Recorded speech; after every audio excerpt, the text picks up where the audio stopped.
और बिहार ने पास कर दिया एबॉलिशन ऑफ जमींदारी एक्ट 1947, और बहुत छोटा एक्ट था। तो जमींदारी एक लाइन के एक्ट से समाप्त हो गया। जो रात के 12 बजे तक किंग थे या राजा थे, महाराजा थे, सब सड़क पर आ गए। बहुत harsh legislation, and there was no provision for giving compensation और making any arrangement about his other properties, personal properties. Chaos हो गया। लेकिन छोटे जमींदार लोग क्या करते, तो वो लीड लिया इमीडिएटली। कामेश्वर नारायण सिंह दरभंगा महाराज ने तुरंत सूट फाइल किया। सूट फाइल किया इसलिए कि उस समय कॉन्स्टिट्यूशन भी नहीं था, तो वायरस एक्ट का चैलेंज नहीं हो सकता था। आर्टिकल 226 और 227 नहीं था। कॉन्स्टिट्यूशन तो 50 में आप सभी जानते हैं। तो टाइटल सूट नंबर 1 ऑफ 1947 सब जज 1 दरभंगा में फाइल हुआ। जब सूट फाइल हो गया तो पेपर वगैरह में आ गया, नया मैटर था, सेंसेशनल मैटर था, तो हाईकोर्ट जजेस के नोटिस में आ गया। उस समय ज़्यादातर अंग्रेज जज थे, ज़्यादातर चीफ जस्टिस भी अंग्रेजी थे। तो एडवोकेट जनरल को उसमें जानकारी हुई गवर्नमेंट की तरफ से, और ये मैटर को रेज किया गया कि कैसे वो कर सकता है। अभी कॉन्स्टिट्यूशन नया है सिविल कोर्ट में। यहाँ पर एडवोकेट जनरल ने प्रेयर किया, तो सेक्शन 24 सीपीसी का सहारा लेके उस सूट को ट्रांसफर कर दिया। This is the first and last suit in the history of Patna high court which was transferred under section 24 from sub-judge court to high court directly। संविधान के विद्यार्थी जो रहे हैं या जो जुडिशियल ऑफिसर हैं वो लोग भी जानते होंगे। तब जब ये कुछ बात उसके हम जैसे ही बताए कि 1947 में, तो जज साहब का कहना था कि 50 में गया है जमींदारी, आप कैसे बता रहे हैं 47 में। हम कहा सिर्फ 2 मिनट दिया जाए, हम एक्सप्लेन कर देते हैं। तो जैसे ही हम बताए कि 47 में एक्ट हुआ, एक्ट के बाद सूट हुआ और सूट यहाँ ट्रांसफ़र हो गया, तो सरकार में खलबली मच गई। तो सरकार ने तुरंत एक एक्ट पास किया 48 में। बाई दैट टाइम 5-6 महीना बीत गया था। तो दूसरा एक्ट बना, उसका नाम है abolition of zamindari repeal act 1948। Abolition of zamindari repeal act, उसमें आधा सेक्शन है, एक सेक्शन भी पूरा नहीं है। उसमें ही लिखा हुआ है the Zamindari abolition act 1947 is hereby repealed. तो जैसे ही सूट की सुनवाई के लिए तैयारी चल रही थी, इसी बीच में बिहार सरकार ने ये स्टेप ले लिया। तो जज साहब ने कहा, जो राजा साहब के जो वकील थे उनको, कि आपका तो सूट इनफ्रक्चस हुआ, आप यही नहीं चाहते थे कि इसको अल्ट्रा वायरस डिक्लेयर कर दिया जाए, सेट असाइड कर दिया जाए या क्वेश कर दिया जाए। तो ये तो ऑलरेडी इनफ्रक्चस हो गया बाई लेजिस्लेशन। ये एक्ट अब एग्जिस्ट नहीं करता है, तो होल्ड कर दिया गया। Suit has become infructuous, dismissed as infructuous. तब ये मैटर सेंसेशन में आया कि तब कोई अच्छा एक्ट होना चाहिए जिससे कि जमींदारी जाए। तो ये सब कुछ बात 2-3 लाइन हम बोले ही थे कि वर्मा साहब ने कहा, I salute Bihar. This is the Bihar who introduced the first amendment in the Constitution of India. अब देखिएगा, रिपोर्टेड है AIR 1951 सुप्रीम कोर्ट में, Kameshwar Prasad Narayan Singh versus the state of Bihar. पहला अमेंडमेंट कॉन्स्टिट्यूशन का उसी केस में हुआ, इसलिए कि तुरंत 1950 एक्ट आ गया। वो जमींदारी का प्रोविजन BT एक्ट से बता रहे हैं, रिलेटेड है, इसलिए ये कहानी बता दिए।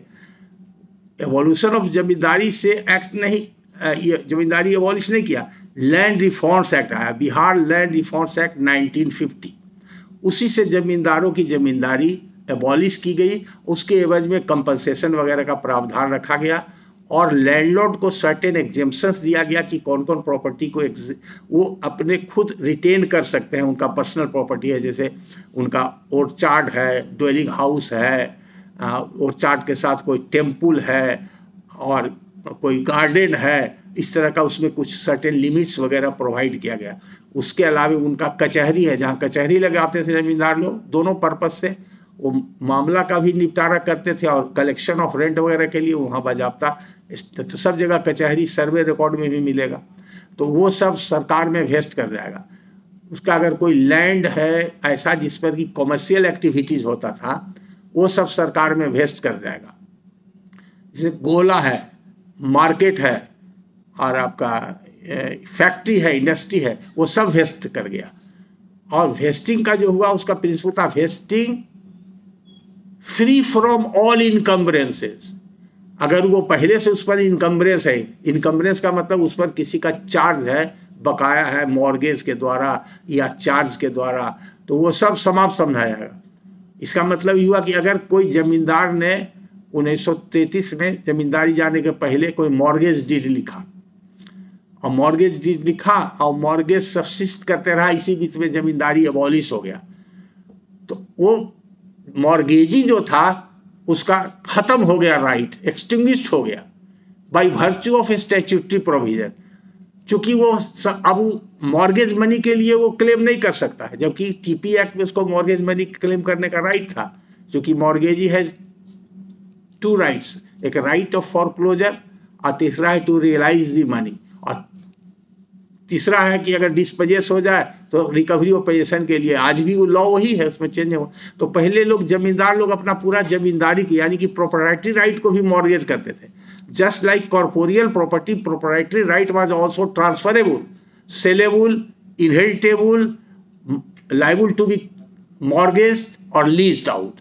तो जिसको लीज कर देते थे, इसलिए आप खतियान में देखिएगा लिखा रहेगा, खतियान, हर खतियान के टॉप में, कैडेस्ट्रल सर्वे के टॉप में राइट हैंड साइड में लिखा रहेगा फलाना फलाना नाम दिखा रहेगा। मान लीजिए बाबू बिंदेश्वर ठाकुर, मालिक वो ठेकेदार, या किसी में लिखा रहेगा मुकर्रीदार, या किसी में लिखा रहेगा दरमियानी हकदार, मुंदरजे खेबट नंबर सो एंड सो। ये बड़ा सिग्निफिकेंट है और नए अफसर लोग इसको नहीं समझते। वो जो मॉर्गेजी होता था वो भी लैंडलॉर्ड हो जाता, क्योंकि वो पजेसरी अगर मॉर्गेज है, यूसुफ्रक्चरी मॉर्गेज इसको कहते हैं, वो भी लैंडलॉर्ड होता था। जो लेसी होता था वो भी लैंडलॉर्ड होता था, जिस पीरियड के लिए लीज किया गया तो उसको right of collection of rent होता था। और अगर वो सर्वे के पहले से चला रहा है तो सर्वे खतियान में उसको रिकॉग्नाइज करके उसकी एंट्री कर दी जाती थी। और खेवट नंबर होता था जो जमींदार को अलॉटेड नंबर होता था, जैसे रैयत का खाता नंबर होता है वैसे जमींदार का खेवट नंबर होता था। तो ये सर्वे के प्रिंसिपल पर, जब बीटी एक्ट का 103 पर जस्ट इसके बाद हम एक्सप्लेन करेंगे तो उसके बारे में थोड़ा डिटेल में बता देंगे। तो ये जमींदार लोग का एंट्री हर सर्वे खतियान में रहता है। आज डिस्प्यूट होता है, आपके यहाँ केस आता है, हुक्मनामा, एक पार्टी कहता है कि वो तो जमींदार थे ही नहीं। मान लीजिए कोई हुक्मनामा आया और एक पार्टी चैलेंज कर रहा है हुक्मनामा, सूट में या अपील में कि हुक्मनामा जाली फरेबी है, या ये कहता है कि जिस लैंडलॉर्ड का हुक्मनामा दिया हुआ वो उस समय जमींदार था ही नहीं। हो सकता है उसके पहले वो जमींदार रहा हो, उसने बेच दिया हो सकता है वो मर गया हो तो उसका जो वारिस है उसको राइट इनहेरिट कर लिया हो, ट्रांसफर हो गया होगा इंटरेस्ट। तो बाई एनी डिवाइस अगर इंटरेस्ट, उसका प्रोप्राइटरी इंटरेस्ट ट्रांसफर हो गया, तो अगर वो हुक्मनामा वैसे व्यक्ति का है तो इसका मतलब है जाली फरेबी है। तो उसको टेस्ट करने का भी एक ही फॉर्मूला है, तो जानकारी रहेगा तो आप इसको टेस्ट कर सकते हैं। तो लैंड डिफॉल्ट्स एक्ट जब आ गया तो उसमें सारा प्रावधान बनाया गया, लेकिन उसमें भी कुछ ड्रेस्टिक था प्रावधान। तो लैंड डिफॉल्ट्स एक्ट को फिर राजा साहब ने चैलेंज किया था। बाय दैट टाइम कॉन्स्टिट्यूशन भी आ गया था, तो वो रिट फाइल हो गया पटना में। वो रिट में चैलेंज किया गया कि land defaults act is ultra vires of the constitution. तो 1951 में वो भी रिपोर्टेड है, तुरंत चढ़ जाता था उस जमाने। आज फाइल हुआ, कल बहस हो गया और पूरा एक्ट स्क्रैप हो गया, अल्ट्रा वायरस डिक्लेयर हो गया लैंड डिफॉल्ट्स एक्ट। तो स्टेट के तरफ से सुप्रीम कोर्ट में अपील किया गया, एसएलपी एडमिट हुआ, नोटिस हुआ, राजा जी वहाँ अपीयर हुए। जब कंटेस्ट हुआ तो उस समय Pandit Nehru was the prime minister of India, और वहाँ भी बहुत हुआ डिस्कशन। फिर ऑल ओवर इंडिया में ये प्रॉब्लम खड़ा हो जाएगा, तो उन्होंने बिल इंट्रोड्यूस किया तुरंत पार्लियामेंट में। जैसे ही पता चला कि एसएलपी का नोटिस सर्व हुआ, तुरंत बिल इंट्रोड्यूस हो गया पार्लियामेंट में, और स्पेशल सेशंस बुलाया गया पार्लियामेंट का, और उस बिल को पास किया गया। तो चूंकि कॉन्स्टिट्यूशन में कोई प्रावधान था ही नहीं एबॉलिशन का, तो गवर्नमेंट के जो कॉम्पिटेंस होता था, एग्जीक्यूटिव के कॉम्पिटेंस से बियॉन्ड था। और लेजिस्लेशन कोई था ही नहीं। ये दोनों इशू लेकर के ये हाईकोर्ट ने क्वेश्चन कर दिया था, एक्ट को अल्ट्रा वायरस डिक्लेयर कर दिया था। तो सुप्रीम कोर्ट इंटरवीन किया, और सुप्रीम कोर्ट इंटरवीन किया तो उसमें जो ड्रास्टिक प्रावधान था जिससे कि लैंडलॉर्ड को बहुत ज़्यादा क्षति होती थी उसके पर्सनल प्रॉपर्टी को, तो उसमें जलकर फलकर ये सब जो होता है, सुने होंगे नाम, तो जैसे पौंड भी बहुत था, बिहार में बहुत सारा पौंड है, और दरभंगा में है, जो लोग जानते हैं उस दरभंगा मोतिहारी बेतिया साइड में बहुत पौंड है, इधर भी है लेकिन कम है। फिर खगड़िया साइड में बहुत पौंड है, चौर है जहाँ 6 महीना पानी रहता है, या दियारा है, दियारा में भी पानी रहता है।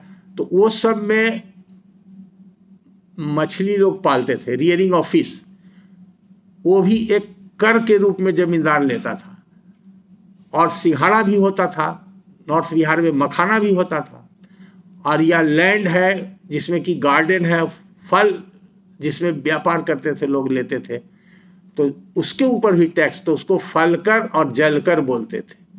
तो इसको इनकम्बरेंस बोला जाता था। इसलिए जब ये पास हुआ लैंड रिफॉर्म्स एक्ट, तो सेक्शन 4 कहता है कि जमींदारी अबॉलिश कर गया, तो उसमें एक वर्ड है फ्री फ्रॉम ऑल इनकम्बरेंसेस। तो जमींदार का जितना राइट, टाइटल, इंटरेस्ट था एज ए प्रोप्राइटर, वो सब वेस्ट कर गया बिहार सरकार में, एक्सेप्ट राइटी राइट। तो राइटी राइट का मतलब बता चुके हैं बीटी एक्ट में कि जो लैंडलॉर्ड एंड टेनेंट का रिश्ता हो गया, लगान देना, लगान लेना, रसीद देना और खेत जोतना, तो ये ऑटोमेटिकली लेसर और लेसी, लैंडलॉर्ड एंड टेनेंट का राइट की रेट हुआ, उसी को राइटी राइट बोलते हैं। That is called righty right. आप डीड पढ़िएगा, आप लोग सेल डीड अगर लिखा हुआ होगा पुराना, आजकल तो थोड़ा नया ट्रेंड भी आ गया है, इंग्लिश में भी आता है, शुद्ध हिंदी में भी आता है, और कंप्यूटराइज आता है। कुछ दिन पहले का 20-25 साल या 30 साल पहले का, तो ओपनिंग लाइन रहेगा सेल डीड में, जो कॉलम नंबर 5 होता है, जिसमें सेल डीड में जो सब्जेक्ट मैटर ऑफ सेल होता है, यानी कि वेंडेड प्रॉपर्टी, उसको बोलते हैं सै मोवैया। और गिफ्ट अगर रहेगा तो उसको बोलेंगे सै महूबा, प्रॉपर्टी अंडर गिफ्ट। तो उसका डिस्क्रिप्शन में लिखा रहेगा, हमगी वो तमामी अराजी मवाजी 5 एकड़, हकीयत कास्त रैती कायमी बसेगे नगदी। इसको बार बार आप देखते हैं, लेकिन कहाँ से वर्ड यूज किया गया, ये टर्मिनोलॉजी, और क्यों किया गया ये समझ में नहीं आता है। नहीं, कैथी इज ए स्क्रिप्ट और देवनागरी इज ए स्क्रिप्ट। वो वर्ड है पर्शियन और अरबियन, और उर्दू इज ए स्क्रिप्ट। और ये दोनों लैंग्वेज जो है, वो उर्दू जिसको कहते हैं खिचड़ी जुबान, ये अपने आप इवॉल्व हुआ। वो जब बाहर के इन्वेडर्स लोग आए और उन लोग वहाँ का दूसरा लैंग्वेज बोलते थे, यहाँ तो कोई संपर्क करने वाला दुभाषिया उस जमाने में नहीं होता था। हिंदुस्तानी जुबान भी कह सकते हैं, उर्दू इज ए हिंदुस्तानी जुबान। तो मिक्सचर हो गया सबका, उसमें संस्कृत का भी वर्ड मिलेगा और इंग्लिश का भी वर्ड मिलेगा। अब इटोमोलॉजी ऑफ वर्ड पर जाएगा तो अलग हो जाएगा। जैसे एक उदाहरण के लिए यहाँ पर सवाल अविनाश जी ने बहुत अच्छा किया, इंटरेस्टिंग जी बताते हैं। जैसे संस्कृत में शब्द है, सभी जितनी भी दुनिया की भाषा है उसकी उत्पत्ति संस्कृत से हुई है। आपको शायद मालूम है कि नहीं, अभी टॉकिंग कंप्यूटर अब करीब करीब फाइनल स्टेज में है। जैसे हम आपसे बात कर रहे हैं, हम सवाल करेंगे, स्पॉन्टेनियसली कंप्यूटर जवाब देगा। तो टॉकिंग कंप्यूटर में प्रोग्रामिंग करने के लिए जो उसमें डाटा फीड किया गया, किसी लैंग्वेज में नहीं लिया, ओनली संस्कृत वाज अप्रूव्ड। कितना साइंटिफिक भाषा है, और दुनिया की हर भाषा उसी से निकली है। लेकिन हम लोग अपना अतीत काल इतिहास भूल गए। तो जैसे एक उदाहरण से समझाते हैं, मातृ शब्द है संस्कृत में, उसका हिंदी में हुआ माता, ठीक है। हिंदुस्तानी लोग अरबियन कंट्रीज में व्यापार कर, पूरा दुनिया में व्यापार होता था हिंदुस्तान का, तो वहाँ इन लोग माता बोलते थे, तो उन लोगों ने उसको यूज करने के लिए कर दिया मादर, माता से वहाँ मादर हो गया। और वो चला गया जर्मनी होते यूरोपियन यूनियन में चला गया, तो वहाँ हो गया मदर। पितृ से पिता, पिता से पेदर, पेदर से फादर, भ्रातृ से भ्राता, भ्राता से बिरादर, और बिरादर से ब्रदर। ये जर्नी है, ये साइंस ऑफ इटोमोलॉजी है। ऐसे बहुत मिलेगा।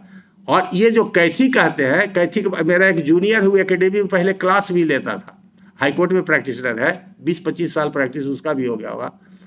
वो कैथी पर रिसर्च किया है, रुदल प्रसाद उसका नाम है। एकेडमी में आजकल नहीं आता है, 10 साल 12 साल पहले वो आता था। कैथी पर कुछ पता नहीं, उस समय कोई डायरेक्टर जो थे उसको प्रोग्राम कराए थे। पूरे वर्ल्ड का कॉन्फ्रेंस जब होता है कैथी का इंडिया में कहीं भी, तो उसको इन्विटेशन आता है।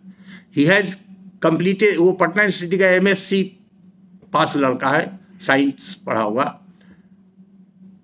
वो कहता है कि ग्रीक से इसका उत्पत्ति हुआ है। जैसे साइंस के विद्यार्थियों में अल्फा बीटा गामा थीटा आप जानते हैं ना, तो अल्फा से ए भी बना है, ABCD उसी से आया है, ग्रीक है वो, अल्फा बीटा गामा थीटा। तो उसी से कैथी की उत्पत्ति हुई है। कैथी इसलिए बोला गया कि वहाँ पर जब मुस्लिम शासन रहा, उसमें सबको इंक्लूड कर लीजिए, उतना टेक्निकल में नहीं, 1000 वर्ष लगभग रहा, या 700-800 साल मान लीजिए। तो उसमें लैंग्वेज को जानने वाले, उन लोग से संपर्क करने वाले जो लोग थे उस जमाने में अवेलेबल सोसाइटी में पढ़े लिखे लोग, वो लोग कायस्थ एक कम्युनिटी है, उसको कहीं कहीं लाला जी भी लोग बोलते हैं। और उसमें कई ब्रांचेज है, श्रीवास्तव, कुलश्रेष्ठ, अम्बस्ट, कर्ण, इस तरह से 12 तरह के ब्रांच है उसमें। तो ये लोग पढ़े लिखे लोग थे, तो वो लोग एसोसिएटेड हो गए उस समय एज ए इंटरप्रेटर। मुस्लिम दरबार में देखिएगा बहुत लोग रहते थे, तो यहाँ के वहाँ के बीच में कम्युनिकेशन के लिए इनिशियल स्टेज में दे वेर इंटरप्रेटर। उससे जो उन्होंने लिखने का एक किया, तो वो they were a scholar of Greek and Sanskrit उस जमाने में। तो उन्होंने एक साधारण तौर से समझने के लिए वो बना दिया स्क्रिप्ट। और चूंकि कायस्थ लोग लिखते थे, इसलिए वो कैथी लोग जानने लगे, यहाँ के लोग, हम लोग के एरिया में। और इंडिया के दूसरे पार्ट में नहीं कह सकते हैं क्या बोलते हैं, लेकिन पूरे बंगाल में उसको कैथी कहा जाता। और सैकड़ों साल तक जितना डॉक्यूमेंट था, इवन सर्वे डॉक्यूमेंट सब कैथी में मिलेगा, पुराना सब, बहुत सा खतियान है और डीड वगैरह सब। इवन की सिविल कोर्ट में जितना भी सूट फाइल होता था, मेरे ख्याल से 40 के दशक तक कैथी में फाइल होता था। टाइपराइटर भी उतना नहीं था, हैंड रिटेन प्लेट फाइल होता था, hand written written statement file, और almost all Kaithi. Term use होता था फारसी और भी, स्क्रिप्ट होता था कैथी। इसलिए आज भी लोग देखते हैं, बहुत सा सब्जेक्ट में देखते हैं जो वकील लोग यूज कर रहे हैं, उन लोग एक भी वर्ड नहीं जानते हैं, उसका मिसयूज भी कर रहे हैं।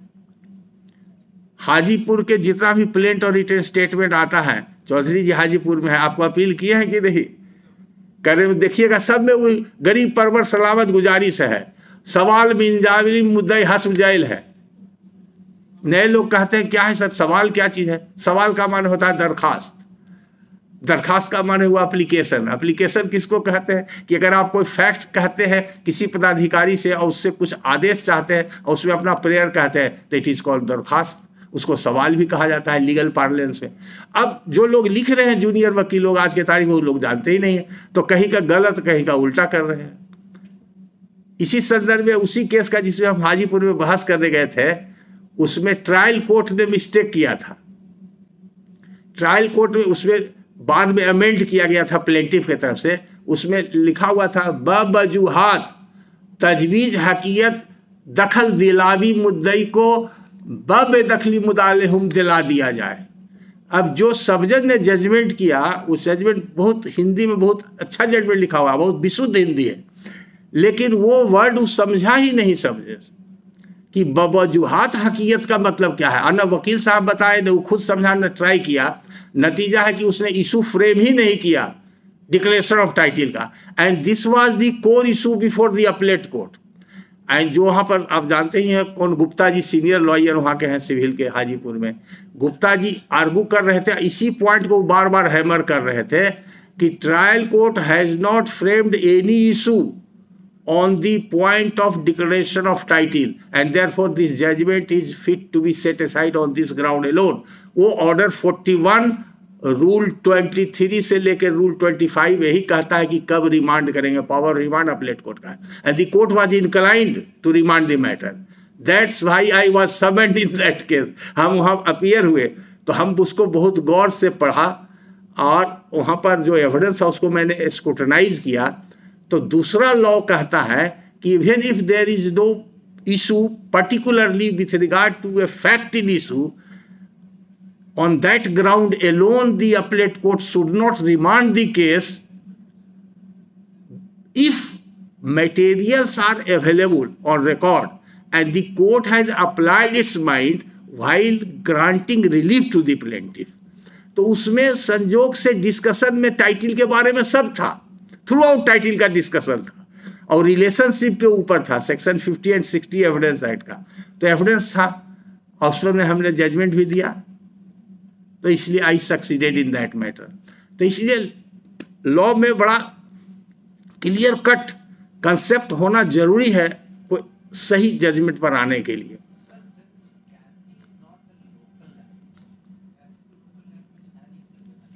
अब वो लैंग्वेज बोलेगा तो ऐसी बोलेगा जैसे हम आपको बोल रहे हैं आइए खाइए पीजिए, जो है कैथी में लिखने में फर्क हो जाता है बस।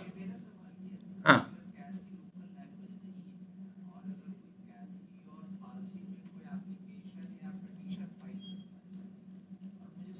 समझ गए, आपका रिप्लाई समझ गए, आपका क्वेश्चन समझ गए, उसका रिप्लाई सुनिए।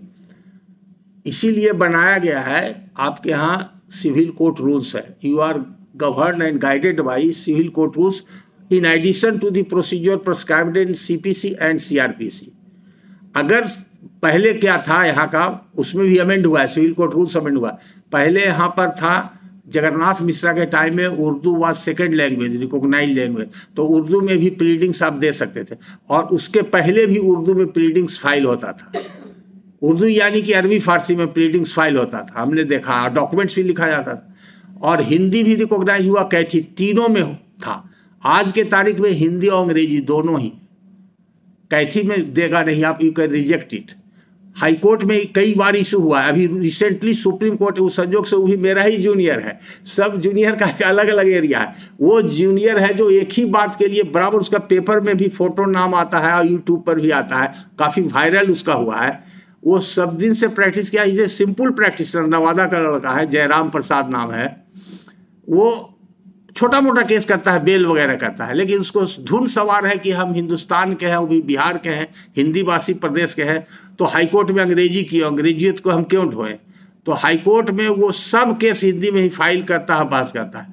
तो कई बार उसको स्ट्रगल करना पड़ा, जबकि आप जब थे प्रैक्टिस में तो कटरियार साहब का एक जजमेंट आया था, ये मैटर और भी आया था, और अंशुमन पांडे जी जो अभी आपके कुछ दिन तक फैकल्टी थे, आते थे, उनके पिताजी भी बराबर हिंदी में बहस करते थे। एक बार हमको याद है SJ मुखोपाध्याय साहब जो सुप्रीम कोर्ट जज हुए, नया नया बेंच में आए थे, तो उनके यहाँ वो बहस करने गए, पांडे जी बेल ही मैटर था परहैप्स, तो बोले कि नहीं आपका हम बेल तब तक नहीं ग्रांट करेंगे जब तक आप पूरा हिंदी में एक वर्ड भी अगर अंग्रेजी का आप बोल दिए तो हम बेल रिजेक्ट कर देंगे।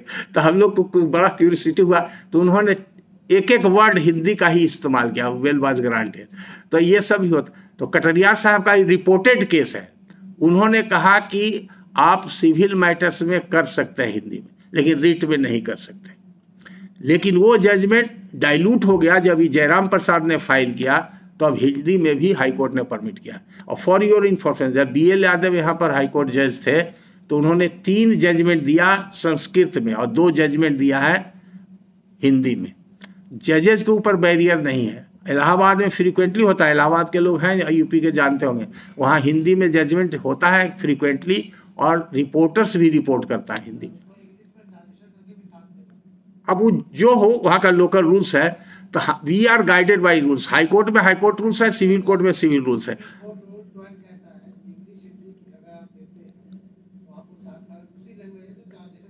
ठीक है, अब देखिए, अभी कुछ दिन पहले की बात है घटना, हम लोग हर चीज़ से सीखते हैं, पेपर में पढ़ते हैं, पेपर न्यूज़ हमने देखा था, या नहीं तो ये लीगल न्यूज़ आता है, लाइव लॉ वगैरह का अप टू डेट करते रहता है। तो गुजरात हाई कोर्ट में एक बहस हो रहा था, एक वकील साहब जो थे वो गुजराती में शायद बहस कर रहे थे, तो जज साहब ने कहा कि तब हम कन्नड़ के, हम कन्नड़ में बात करेंगे, हम कन्नड़ में सवाल पूछेंगे आपको। तो बड़ा प्रॉब्लम हो गया। तो हुआ भाई कि नहीं, जो कोर्ट लैंग्वेज है, देखिए कोर्ट लैंग्वेज क्या है, तो कोर्ट लैंग्वेज है इंग्लिश। तो मामला सुलझा, तनातनी कुछ हो गया था। तो ये जयराम प्रसाद अभी SLP सुप्रीम कोर्ट में फाइल किया है, तो SLP में वहाँ पर रजिस्ट्री ही नहीं लिया, रिफ्यूज़ किया। तो रजिस्ट्रार जनरल के पास वो गए पर्सनली और उनसे 1 घंटा उन्होंने बहस किया कि आप क्यों नहीं लीजिएगा, कौन आर्टिकल हमको डिबार करता है। I am a Indian citizen और language official language government of India का भी हिंदी है, हम बिहार के हिंदी भाषी हैं, हमको कोई भाषा नहीं, अंग्रेजी हमको नहीं आती है, then I will not practise in high court. तो इतना मजबूर कर दिया कि रजिस्ट्रार जनरल ने उनका एक्सेप्ट कर लिया फाइलिंग। अब वो बेंच में जाएगा कि वेदर दिस इज इंटरटेनेबल और फिर ट्रांसलेशन वगैरह वगैरह जो भी हो। तो पटना हाई कोर्ट में भी ट्रांसलेटर रहता है, आप लोग जानते होंगे। अभी भी हम लोग कोई डॉक्यूमेंट कैथी में, उर्दू में, बंगाली में, किसी भी देश में रहता है, दिया जा सकता है। अभी कुछ दिन पहले, मेरे ख्याल से ज़्यादा दिन हो गया, 10 साल या 15 साल हो गया होगा, एक थाईलैंड का टेम्पल है नालंदा में, उसके संबंधित उसके महंत के बीच में डिस्प्यूट हुआ और सिविल सूट हुआ। सिविल सूट से कोई अपील मैटर एराइज किया इंजंक्शन वगैरह का, तो उसका जितना डॉक्यूमेंट हम मांगे सब थाई में था। अब पूरे ट्रांसलेटर से पता किया हाईकोर्ट में कोई थाई नहीं जानता है, तो फिर उसी आदमी को हम बुलाए जो वहाँ का महंत था, फिर वहाँ का थाई स्कॉलर था जो इंग्लिश भी जानता था, हिंदी भी जानता था, थाई भी जानता था। तो एक एक वर्ड का ट्रांसलेशन हम उससे करवाए अपना सामने, और फिर हम ट्रांसलेट करके अपना सर्टिफिकेट से उसको फाइल किए, तब कोर्ट सुना। बहुत सारी जैसे उर्दू टर्मिनोलॉजी है या कैथी है। एक बार हम एस.एन. झा साहब के यहाँ बहस कर रहे थे प्रोवेट मैटर में, तो एक वर्ड ही वो नहीं समझे, बोले कि आप एक एक वर्ड का माने समझाइए, तो समझा दिए। एक केस में हुआ कि हमने ट्रांसलेट करके दिया जस्टिस वी.एन. सिन्हा क्या, और हम सर्टिफिकेट दे दिया कि हम प्रोवेट मैटर था, विल था उसी तरह का, सर्टिफिकेट दे दिया कि ट्रांसलेटेड है, चूँकि हम जानते हैं इसलिए हम ऑथेंटिक थे कि हाँ हमने जो ट्रांसलेशन किया सही है। तो उन्होंने कहा कि देखिए ऑफिस इसमें ऑब्जेक्शन कर दिया, स्टैम्प रिपोर्टर कहता है कि ऑफिशियल ट्रांसलेटर का रूल्स में प्रोवाइड है। तो उस समय तक हम रूल्स, उस पर्टिकुलर रूल्स को हम भी नहीं जानते थे, पहली बार हमको मौका लगा। तो उन्होंने जो सिद्धार्थ था उसने रूल को कोट किया, तो जज साहब ने कहा कि रूल देख लीजिए राष्ट्र, I do not dispute your competency, I do not dispute the correctness of the transfer and your bonafide, but I am bound by the rules. हालांकि हमने कलकत्ता हाई कोर्ट का दिखाया था जजमेंट भी कि एडवोकेट अगर ट्रांसलेट करके देता है इट इज एक्सेप्टेबल, तो कहीं रूल्स में है, कहाँ झंझट में हमको डाल रहे हैं, आप दे दीजिए ना। 500 रुपया लगता था ट्रांसलेशन उस समय, अभी का नहीं कर सकते, तो 500 रुपया जमा करवा दिए, ट्रांसलेशन हो गया, तो भाया मीडिया से भी काम चल जाता है। लेकिन टेक्निकली जहाँ आपका सवाल है, इसलिए इतना बता दिए कि आपके ऐसे ऐसे और भी ऑफिसर कोई सिचुएशन हो सकता है, इसलिए थोड़ा डेविएशन जरूर हुआ, लेकिन आपके इन्फॉर्मेशन के लिए बता दिया। जो ऑफिशियल लैंग्वेज है वो प्रिस्क्राइब है रूल्स में, दैट इज परमिसिबल, उसके बियॉन्ड प्लीडिंग्स नहीं ले सकते हैं। लेकिन अगर डॉक्यूमेंट है तो क्या करेंगे। अभी एक ऑफिसर है, नाम नहीं बता रहे हैं, आरा में ADJ, वो भी आप ही लोग के बैच के है। तो उसमें एक केस है जिसमें कि 1910 से लगातार 8-10 टाइटल सूट चला है और ऑक्शन वगैरह हुआ है, 144 हुआ है, 146 हुआ है, वो ओल्ड CRPC में। इतना डॉक्यूमेंट से है पजल्ड वो केस कि वो नहीं समझ सके। वो अपने सीनियर ऑफिसर से जितना भी पूछे, बहुत पुराना केस है, 100 साल से ज़्यादा का चेकर्ड हिस्ट्री है उसका। सभी सीनियर ऑफिसर ने रिमार्क दिया कि आप छोड़िए ना, डिस्पोजल कर दीजिए, अरे तो आप क्या है, इसको टाल दीजिए। The officer is so responsible. 3-4 बार पहले उन्होंने हमसे फ़ोन से कंसल्ट किया, लेकिन जो बात हम पूछते थे वो पूरा जवाब नहीं दे सकते थे, और उतना डीप में डॉक्यूमेंट को पढ़ा नहीं, कुछ डॉक्यूमेंट उर्दू में था, कुछ कैथी में था। तो लास्टली हम कहा देखिए आपको प्रॉब्लम हो रहा है, if you want to dispose it off, come to my residence along with all the papers. मेरे पास आए, 2-3 घंटा बैठे, सारा डॉक्यूमेंट्स हमने पढ़ा और उनको हमने बता दिया क्या चीज़ है। Now she has already dispose of the matter. तो ऐसा ऐसा सिचुएशन आता है, you can not ignore. Patna high court के हिस्ट्री में एक ही केस है जो हम लोग के प्रैक्टिस करने के पहले का अपने सीनियर से सुना करते थे। उस समय एक मुस्लिम जज थे और एक अंग्रेज जज थे, DV में कोई मैटर था और मुस्लिम फैमिली का मैटर था, मुस्लिम लॉ से ही कंसर्निंग था, और उसमें फारसी का document that was the core issue, validity and genuineness of that document. और दोनों साइड से पुराने जमाने के बैरिस्टर लोग थे, जो लोग उर्दू, फारसी, अरबी सभी जानने वाले। जज साहब का कहना था कि आप ये डॉक्यूमेंट पढ़ दीजिए और पढ़ करके हमको समझा दीजिए। Both lawyers refuse to read it and to explain it. नहीं जानते थे तो गलत कैसे पढ़ते। तो जज ने लिखा जजमेंट में कि both the lawyers have refuse to assist me by reading out the document and to explain the contents of the document in acceptable language, either English or Hindi. And on this ground, that appeal was dismissed. This is history. लेकिन ऐसा नहीं, आप नहीं कह सकते कि document हम नहीं पढ़ते हैं। उसके लिए भाया मीडिया है। आप लोअर कोर्ट में आप लोग को बताते हैं, जूनियर अफसर लोग बराबर पूछते हैं कि सर कैसे, हम तो नहीं जानते हैं कैथी। तो आप वकील साहब को कहिए कि आप ट्रांसलेशन करा के दीजिए। अगर नहीं देते हैं तो आप ऑर्डर शीट में ले आइए और उनका केस एडजॉर्न कर दीजिए या फाइन लगा दीजिए, कॉस्ट लगा दीजिए। अगर ट्रांसलेशन देते हैं तो इस सवाल आता है कि पता नहीं वो गलत करा दिए हो ट्रांसलेशन, तो उसमें आप उनसे सर्टिफिकेट लीजिए और क्लाइंट से एफिडेविट ले लीजिए कि it is true and correct translation of this document, तो बाइंडिंग होगा। ये सब टैक्ट है जो आप लोग को लोअर कोर्ट में अपनाना पड़ेगा, अपनाना पड़ता है कभी कभी मजबूरी में।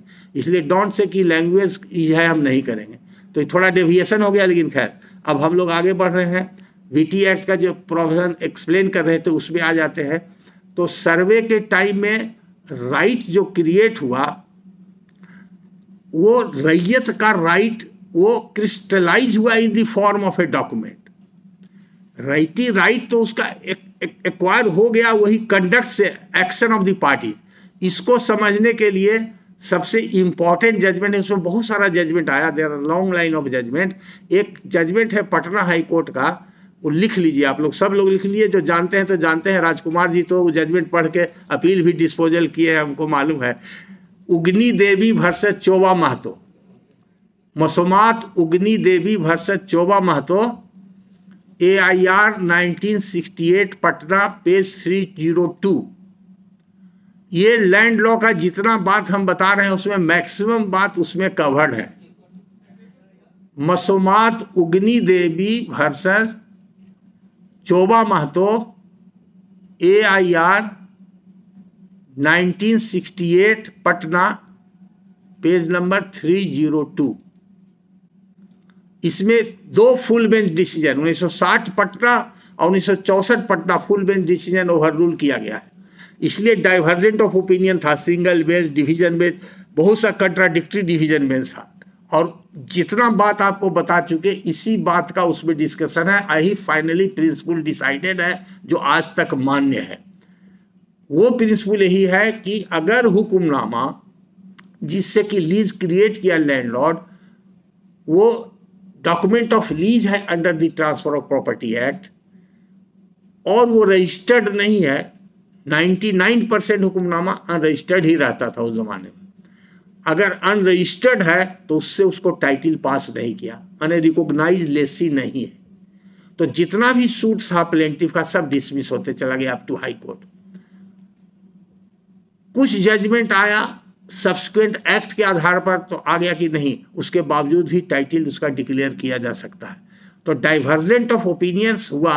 अब लार्जर बेंच में इशू गया तो दो बार 60 और 64 के फुल बेंच तक plaintiff, all plaintiffs were non suited, सबका सूट फेल कर गया। तो कैओस हो गया, क्योंकि यही प्रैक्टिस में चला रहा है। तो 68 पटना में ही प्रिंसिपल डिसाइड हुआ कि हुक्मनामा, जो प्रिंसिपल है दो लाइन में बताते हैं, हुक्मनामा is a document of lease, lease is created under section 105 read with section 107 of the transfer of property act. Lease is compulsory registrable in view of section 105 as well as in view of section 17 subclause 1 of the registration act, because right title interest is being created by document of a lease. If it is not registered or it is not bilateral document, चूंकि 29 के पहले का तो सिर्फ जमींदार लिख दिया कि उनको हुक्म देते हैं इतना जमीन आप जोतिए, लगान निर्धारित कर दिया। 29 के बाद इस ग्राउंड से भी फंस जाता था कि इट इज यूनिलैटरल, ये बायलैटरल होना चाहिए। रैयत ने कहाँ लिखा उसमें। रेयर केस में बड़ा बड़ा लैंडलॉर्ड का जहाँ प्रॉपरली ऑफिस मेंटेन होता था, लीगल एक्सपर्ट लोग रहते थे, और ज़्यादा लार्ज एरिया का जब लीज होता था तब वो लोग रजिस्टर्ड डॉक्यूमेंट और पट्टा और कबूलियत लिखते थे 29 के पहले, और बाद में लीज निकले नहीं तो उसमें रैयत और जमींदार दोनों लिखता था साथ में, मैंने एक्सिक्यूट करता था। तो ये सेट एट रेस्ट हो गया लॉ कि राइटी राइट उसका क्रिएट हो गया, और राइटी राइट क्रिएट हो गया। और चूंकि आज के तारीख में सब आदमी कोई न कोई विलेज में सेटल्ड किया हुआ है, तो वो सेटल्ड रैयत है, और 12 साल से ज़्यादा से जोत रहा है उसका पोजीशन है, तो ऑक्यूपेंसी सेटल्ड रैयत है, तो लैंडलॉर्ड उसको हटा नहीं सकता। और जब वेस्टिंग हो गया तो by virtue of section 4 of Bihar land reforms act 1950, उस रैयत का राइटी राइट प्रोटेक्टेड हो गया। यानी कि वो समझा जाएगा जिस दिन वेस्टिंग की तारीख है उस तारीख को, अंग्रेजी तारीख को रात के 12 बजे के बाद, माने 12:01 में अगर उस पर जिस व्यक्ति का कब्जा था और जिस हैसियत से था उसी का राइट हो गया, तो रैयत का राइट तो वेस्ट हुआ नहीं, रैयत का सिर्फ चेंज हुआ उसका मालिक। रैयत का जो राइट पीटी एक्ट में प्री वेस्टिंग में जो था वही रैयती राइट कंटिन्यू कर गया after wasting. Land reforms act के सेक्शन 4 से उसका रैयती राइट क्रिस्टलाइज एंड रिकॉग्नाइज्ड हो गया और सरकार बाध्य है उसको रैयत बांटने के लिए, और रैयत जो है वो बाध्य है सरकार को लगा देने के लिए। तो जो राइट एंड प्रिविलेज लैंडलॉर्ड का था वो राइट एंड प्रिविलेज सरकार का हो गया। इसलिए कहा जाता है कि state government is not in a better position than the ex landlord, चूंकि state government has stepped into the shoes of the ex landlord या आउट गोइंग लैंडलॉर्ड, तो जो उसके पास अधिकार था सारा अधिकार आ गया। तो सब्जेक्ट टू वेरिएशन, वेरिएशन क्या हुआ, जब वो बिल अमेंड हो गया, बिल अमेंड हो गया और सुप्रीम कोर्ट में आ गया मैटर कॉन्स्टिट्यूशन के आधार पर, अमेंडमेंट के आधार पर, तो सुप्रीम कोर्ट ने एक्ट को इंट्रा वायरस डिक्लेयर किया सब्जेक्ट टू क्वैशिंग 3 और 4 प्रोविजन, सेक्शन 7, 8 और 9, ये 2 या 3 सेक्शन को सुप्रीम कोर्ट ने क्वैश कर दिया कि अल्ट्रा वायरस ऑफ कॉन्स्टिट्यूशन है। वो जजमेंट भी रिपोर्टेड है, सब 1951 सुप्रीम कोर्ट में मिल जाएगा आपको। Kameshwar Narayan Singh versus state of Bihar reported case है, पटना हाई कोर्ट वाला भी रिपोर्टेड है और सुप्रीम कोर्ट वाला भी रिपोर्टेड। तब उसके बाद फिर अमेंडमेंट आया बिहार लैंड रिफॉर्म्स एक्ट में, और वो अमेंडमेंट जो आया बिहार लैंड रिफॉर्म्स एक्ट में, उस अमेंडमेंट से वो जो हाई कोर्ट ने जिस सेक्शन को स्ट्रक डाउन किया था उस सेक्शन को रिप्लेस कर दिया गया। उस सेक्शन को रिप्लेस करके लैंडलॉर्ड के कंपनसेशन के बारे में एलाबोरेट प्रोविजन बनाया गया कि कितना जमीन था लैंडलॉर्ड के पास, कितना उसको रेंट आता था, वो सब रिकॉर्ड गवर्नमेंट के पास कैसे आएगा। तो उसमें स्टैट्यूटरी ऑब्लिगेशन एंड ड्यूटी बना दिया गया आउटगोइंग लैंडलॉर्ड का कि every landlord has to furnish details of the properties within the ambit of his जिम्मेदारी irrespective of the nature of the property. यानी कि अगर कोई रैयती लैंड है तो कितना रैयत है, उसका नाम पता, उसके पास कितना जमीन है, total area, description of the plot और कितना रेंट उससे आप लेते थे। अगर गैर मजरूआ आम है मीन्स पब्लिक लैंड है तो कितना गैर मजरूआ आम लैंड है और क्या नेचर ऑफ लैंड है और उसका क्या यूज़र है, वो सब। अगर गैर मजरूआ खास है, गैर मजरूआ मालिक है, बकास्त है, खुदकास्त है, जीरात है, तो डिफरेंट टाइप का लैंड होता था, सबका डिस्क्रिप्शन उसको देना है लैंडलॉर्ड को। वो लैंडलॉर्ड, हाँ बोलिए। जो अंडर रैयत ही अंडर रैयत है, उसका इंप्रूव नहीं हुआ था। अब अमेंडमेंट आ गया बीटी एक्ट में, उसके बाद अंडर रैयत है जो रैयत डिक्लेयर करा सकता है, उसका सर्टेन कंडीशंस है। 48 में बाद में अमेंडमेंट हुआ, ABCDEF, वो अपने आप में कंप्लीट चैप्टर है, उसका अपील होता है, बटेदारी बोर्ड बनता है, उसमें DCLR को जुडिक्शन है, फिर हियरार्की उसका अलग है, तो वो डिस्प्यूट होगा। लेकिन आपका जो सवाल है बहुत पर्टिनेंट है, अंडर रैयत का राइट भी सेव हो गया। रैयत इंक्लूड्स अंडर रैयत। अगर मान लिया वेस्टिंग के टाइम में A एक रैयत था और B उसका अंडर रैयत था तो उसका रैयती राइट सेव्ड हो गया, तो इसका भी अंडर रैयत का राइट सेव हो गया। आजकल बहुत डिस्प्यूट आता है, ये ज़्यादा डिस्प्यूट आता है नॉर्थ ईस्ट से, पूर्णिया, कटिहार, किशनगंज और फारबिसगंज में। वहाँ का कुछ सेटअप उस समय दूसरा था, वो सब लोग अंडर रैयत अपने को रैयत ही मान रहा है और टाइटल सूट बहुत आ रहा है वहाँ का। कटिहार या फारबिसगंज से कोई अफसर है? सब्जेक्ट जी अररिया से आप है तो आपको तो मालूम होगा दास बाबू, केस आपके यहाँ आया ऐसा? अपील में अभी कम आया होगा, एक आध केस ऐसा आया है जिसमें जो सर्वे खतियान में लिखा हुआ है बटेदार, वो कहता हो कि हमको टाइटिल हो गया। नहीं यार, ऐसा हमको सब जगह का केस आता है, इसलिए हमको सब फीडबैक भी है। पर्सनल एक्सपीरियंस है as an advocate, practising advocate. दूसरा कुछ फीडबैक जुडिशियल ऑफिसर से मिलता है और वहाँ के प्रैक्टिशनर से भी मिलता है।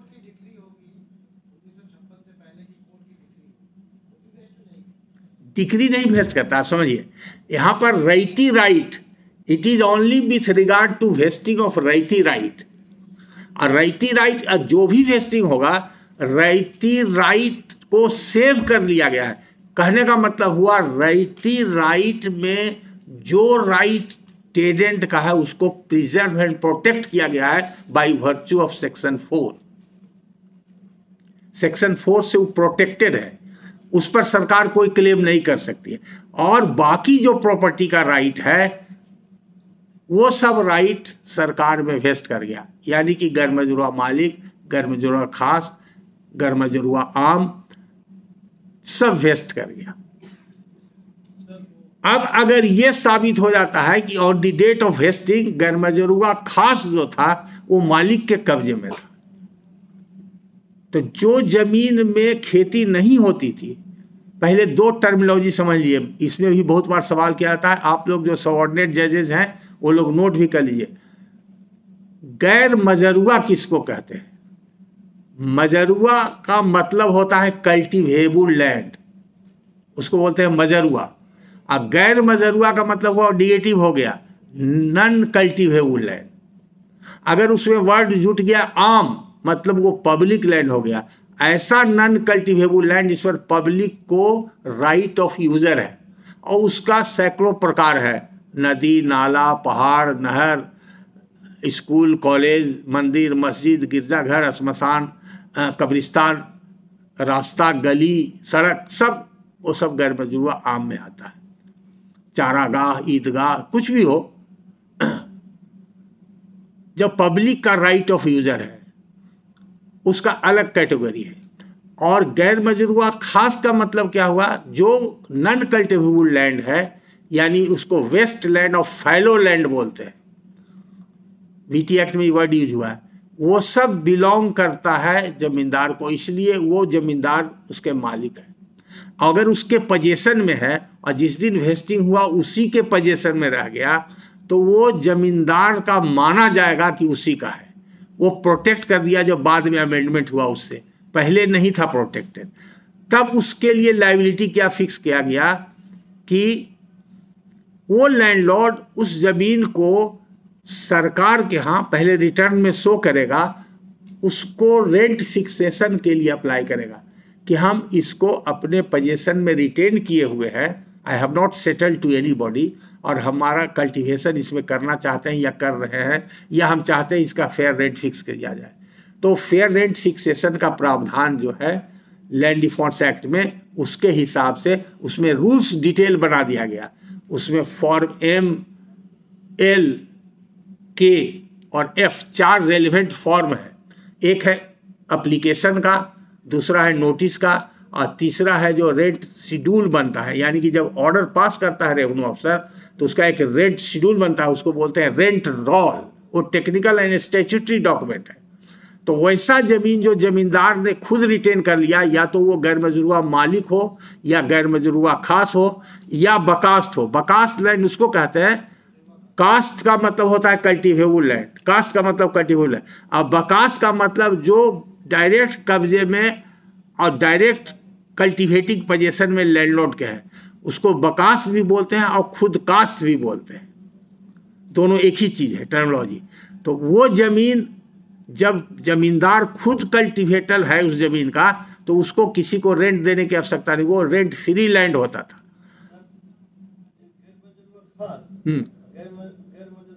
मालिक एक ही है, कैसरे हिंद अलग चीज है, बता रहे हैं, वो भी बता देते हैं यहीं पर। खास और मालिक एक ही हुआ। खास का मतलब बता रहे, प्रिंसिपल यही था उस जमाने में, जो आज भी है वो principle, every inch of land within the ambit of a zamindar, zamindar zamindari belongs to the जमींदार। यानी कि अगर आज के तारीख में देखें तो बिहार सरकार के अंतर्गत जितनी भूमि है सभी भूमि बिहार सरकार की, यह प्राइमरी प्रिंसिपल हुआ। अब उसमें फिर अलग अलग सब डिवीजन है। रैयती जमीन सरकार की जमीन नहीं है, समझ गए, वो रैयत की जमीन है, सरकार सिर्फ लगाने लगी। उसके अलावे गैर मजरूआ मालिक है या गैर मजरूआ खास है या गैर मजरूआ आम है। तो गैर मजरूआ मालिक अगर जमींदारी वेस्टिंग के पहले जमींदार ने कुछ उसके लिए प्रोविजन कर दिया, किसी को सेटल कर दिया, तो वो रैयत का माना जाएगा और सरकार उसको रेंट फिक्स करके लगा लेगी। अगर लैंडलॉर्ड खुद पोजीशन में है तो लैंडलॉर्ड को भी रेंट फिक्सेशन कराना पड़ेगा और landlord shall be doomed to be the raiyat of that land after vesting and the state government shall be doomed to be the ex landlord and a relationship of landlord and tenant comes into play automatically by the statutory provisions of section 4, 5 and 6 of the land devolution.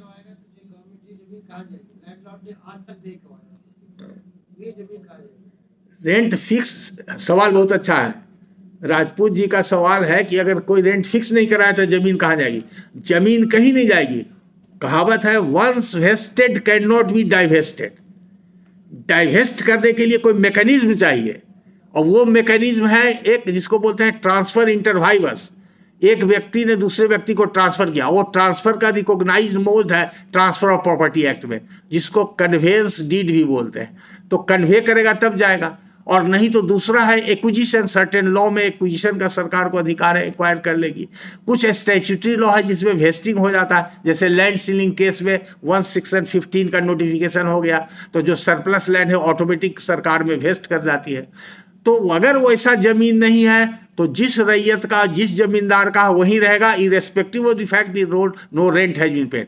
आज के तारीख में भी rent fix हो रहा है और उसका फिक्सेशन आज भी होता है, लेकिन रेट्रोस्पेक्टिव इफेक्ट से 1955-56 से एरियस सरकार लेती है। बहुत लोग यहाँ पर जमींदार फैमिली के बैठे हुए हैं, उन लोग को अगर कुछ पुराना डॉक्यूमेंट देखे होंगे अपने फैमिली का या अपने फोर फादर से सुने होंगे तो मालूम होगा। जैसे हम खुद, हमारा बहुत सा ऐसा लैंड था, बकास लैंड था, जो कुछ तो फर्जी था। तो फर्जीदार को क्या राइट था, उन्होंने कोई इसका फिक्सेशन कराया नहीं। और हमारे फादर का all of a sudden death हो गया, हम प्रैक्टिस में आ गए, हमको भी जानकारी नहीं थी। तो बाद में सब जैसे जैसे धीरे धीरे जानकारी हुई तो हम बहुत बाद में आ गए। 80, 84 और 85 के दरमियान में मैंने खुद लगभग 30-40 एकड़ का उस जमीन था मेरे पास, जिसका मैंने रेंट फिक्सेशन करा। तो 1956 से हमको देना पड़ा। तो वो लिबर्टी आज भी है। हाँ, अब पेनाल्टी वगैरह जो लगे, रेट फिक्स जो भी हो, लेकिन नॉन पेमेंट ऑफ रेंट से टाइटल वेस्ट नहीं करता है। जैसे फॉर एग्जांपल एवरी ऑफिसर्स के लिए है कि अगर हमारे पास एक रैयती लैंड है, हम 50 साल से रेंट नहीं दिया है, तो इसके वजह से अब मेरे पास रसीद है, तो मेरा टाइटल डाइवेस्ट नहीं होगा। और रेंट रिसीट वगैरह ये सब all are physical documents, they are not evidence of title nor possession.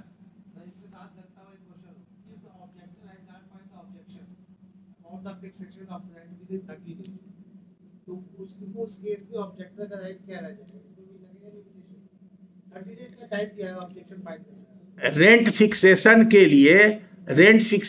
के लिए अप्लाई करने के लिए कोई लिमिटेशन नहीं है। ऑब्जेक्शन करने के लिए उसमें जो प्रावधान है, कौन सेक्शन आप देख रहे हैं बताइए?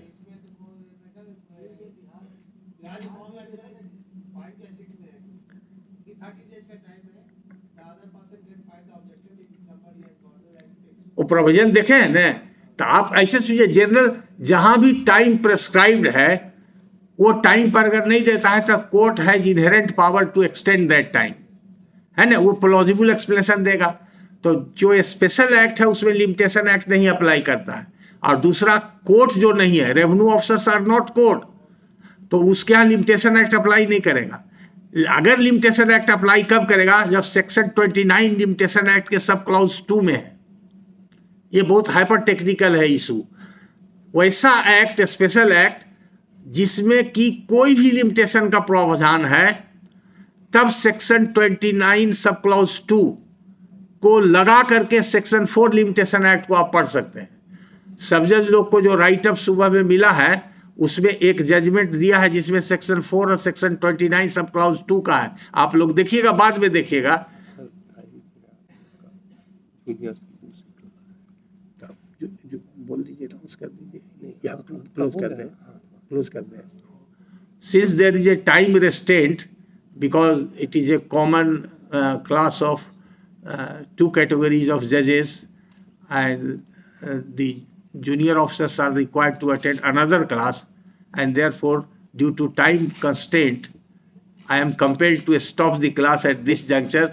Though it is not complete, there are so many things which I wanted to convey to you, but sorry to say, फिर नेक्स्ट सेशन में हम लोग मिलेंगे तो आपको डिटेल बताएंगे। सर का YouTube चैनल तो है ही, उसमें